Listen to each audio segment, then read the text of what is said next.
સ્વાગત છે। સમાચાર મળી રહ્યા છે કરજણ તાલુકાના નારેશ્વરથી। વડોદરા પાસે નર્મદામાં બે મિત્રો ડૂબ્યા। યાત્રાધામ નારેશ્વરની નર્મદા નદીમાં નાહવા પડ્યા હતા। પરિવારજનો ચિંતિત, સાંજ સુધી અતોપતો નહીં મળતા શોધખોળ હાથ ધરી। વડોદરા જિલ્લાના કરજણ તાલુકાના યાત્રાધામ નારેશ્વર ખાતે નર્મદા નદીમાં નાહવા પડેલા બે મિત્રો ડૂબ્યા છે। સ્થાનિક તરવૈયાઓ અને ફાયર બ્રિગેડ દ્વારા બંને મિત્રોની શોધખોળ શરૂ કરી છે।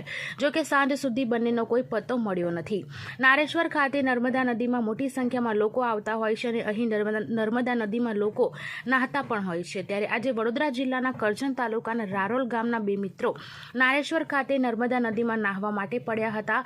આ દરમિયાન બંને મિત્રો નદીના ઊંડા પાણીમાં ડૂબવા લાગ્યા હતા, જેના પગલે બંનેએ બૂમાબૂમ કરી હતી, જેથી આસપાસના લોકો દોડી આવ્યા હતા અને સ્થાનિક તરવૈયાઓએ બંને મિત્રોને બચાવવા માટે નદીમાં શોધખોળ શરૂ કરી હતી। ઘટનાની જાણ થતાં ફાયર બ્રિગેડની ટીમ પણ સ્થળ પર પહોંચી અને બંનેની શોધખોળ શરૂ કરી હતી। જોકે હજી સુધી બંનેનો પત્તો મળ્યો નથી।